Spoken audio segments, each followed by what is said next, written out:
So shortly after getting a hold of your first gold coin, you're going to start thinking about how to store it, how to keep it from getting banged up, and more importantly, how to keep it from getting lost or stolen.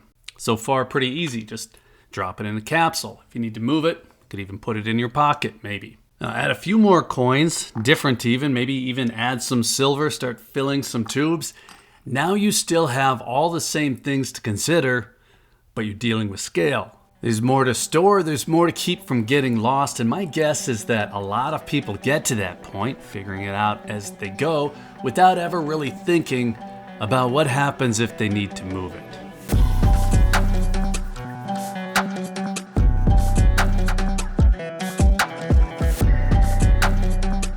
The portability of gold, it's just not something we get into here much, and it's for a few reasons. The first is that in the most likely case of having to move around some gold, well, it's just boring. You grab your gold, you move it. Nothing exciting. But I'm going to admit just this one time that one of the reasons that I got into gold was that edge case of a crisis where you had to leave home quickly. You had to be able to grab enough valuables that you were going to be okay for an extended period of time, just you and your family. I'm going to leave the type of events up to your imagination here. My thought exercise revolved around grid down. So power grid issues, supply chain issues from natural disasters, fires, floods, whatever. But if you want to swap out zombies or EMP attacks, maybe a global pandemic, well, that works too. Now, I have a place in the mountains, and the idea, I guess, was what would I grab if my family had to stay there for more than a few weeks, a little while. And I get it. This is prepper fantasy stuff and not a likely case. But as a new father at the time, when I just got started, I went through a phase where I wanted to at least think through a relatively long list of contingencies. Before we get back to it, if you're looking for precious metals, hit up SD Bullion. New customers even get gold and silver for spot. That's sdbullion.com/new. So this is a YouTube about gold. It's not about SHTF preparation. So I'm going to keep a pretty tight focus here. I will say, though, that to get to the point where I'm thinking about financial assets like gold and silver, the things that I would grab if I was about to hit the road, well, you have to work through a whole list of other things. Food, water, clothes, cover, sanitation, power, gear. Between us, I geek out just a little bit on some of that too, but I'm not going to cover it here. At least not specifically.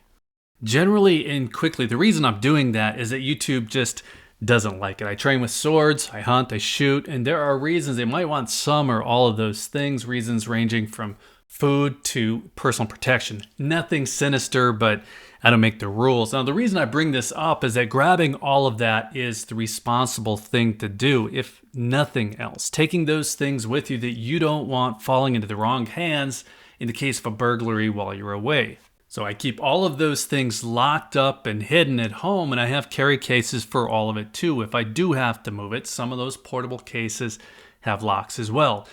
And I think that that is a good opener to why I'm mentioning the cases in the first place and why I'm making a big deal out of it, because the cases help keep the important stuff organized, keep it safe, and keep it locked if needed.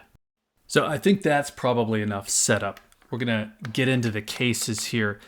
If I'm grabbing gold and silver to hit the road, I'm not going to run around inside the house between my hiding places, my safes, opening everything up and just pouring things into a Santa Claus bag. No, maybe this starts to seem just specific enough that it's going to come off as some kind of obsession with tubes, with cases, with bags, and okay, maybe that's even accurate. But I mentioned before that I split time between a few locations, so I'm used to moving some of this stuff around, and I'm particular enough that I don't want any of it to get dinged up and, God forbid, lost.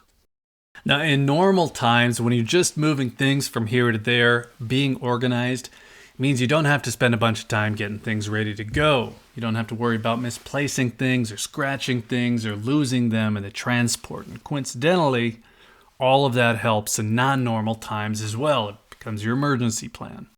So what are we looking at here? Well, the way this is set up, this is storage for 60 ounces of silver and 60 ounces of gold.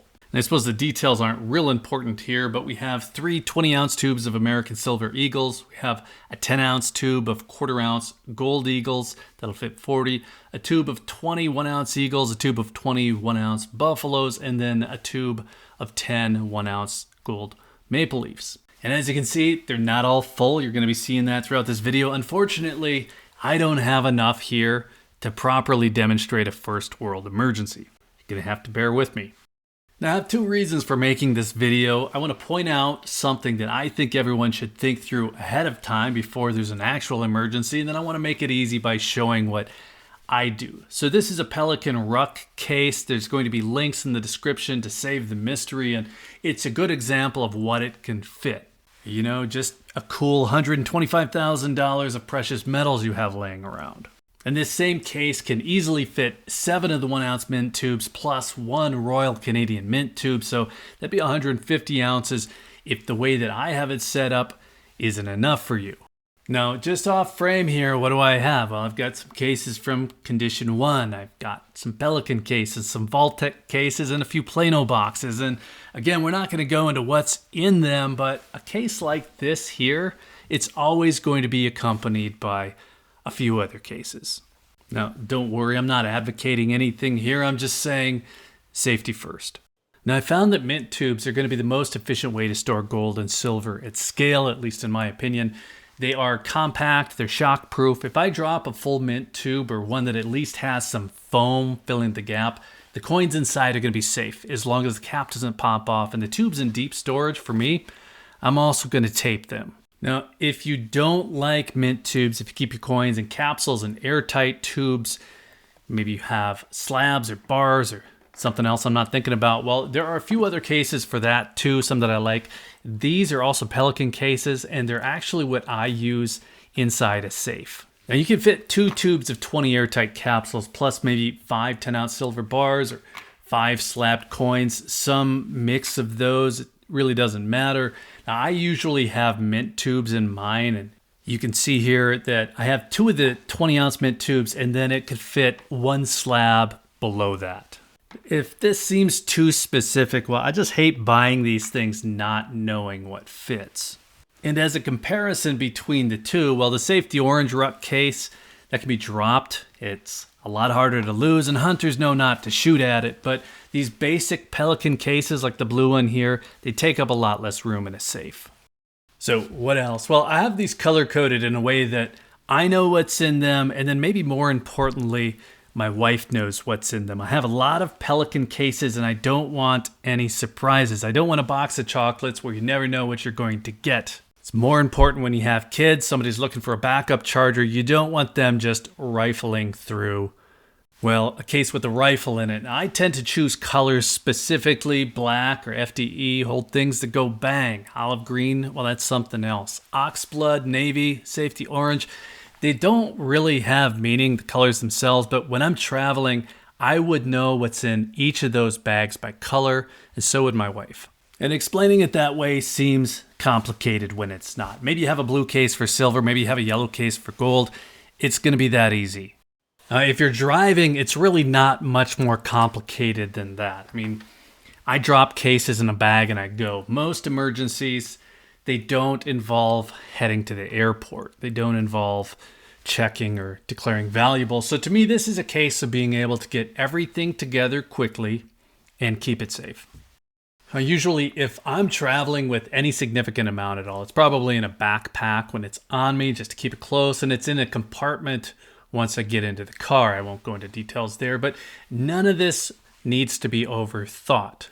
Don't overthink it, but think about it. If you ever do need to get out quick, you're going to be happy that you at least have a plan. That way, you don't have to leave your shiny things behind. Now, hopefully I don't need to say this, but I'm going to. The circumstances that I'm talking about here, well, they're slow burn emergencies. They're not houses actually on fire emergencies. The melting point of gold is 1,948 degrees Fahrenheit.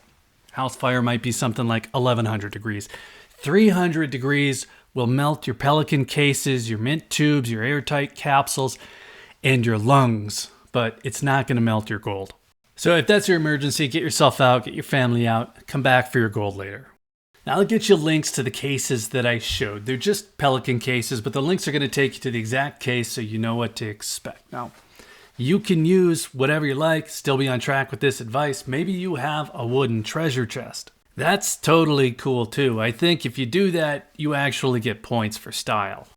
So that's it for this one. If that seems pretty basic, good. It should. The idea is one that you should already have in your head, and maybe this just makes it all a little bit easier, because as simple as this is, it's also very important. It doesn't matter if you have that 150 ounces of gold that the ruck will fit, or an ounce and a bunch of random silver. You want to be able to grab it quickly and go.